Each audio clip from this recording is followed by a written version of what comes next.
ಅಮ್ಮನ ಮಡಿಲು ಸೇರಲು ಅಪ್ಪನ ಜೇಬು ತುಂಬಿರಬೇಕು. ತೊಟ್ಟಿಲು ತೂಗುವ ಮೊದಲೇ ತುತ್ತಿನ ಚಿಂತೆ ಕಾಡುವುದು.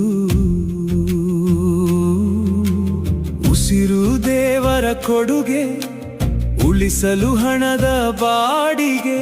ಚಿತೆ ಹೊತ್ತಿಸುವ ಬೆಂಕಿಗೆ ಕಟ್ಟಿಗೆಯ ಸಾಲ ಕಟ್ಟಿರಬೇಕು. ಹುಟ್ಟಿನಿಂದ ಸಾವಿನ ತನಕ ಅಮ್ಮನ ಮಡಿಲಿಂದ ಮಗನ ಹೆಗಲಿನ ತನಕ ಲೆಕ್ಕದ ಬದುಕು, ಹಣದ ಉಸಿರು.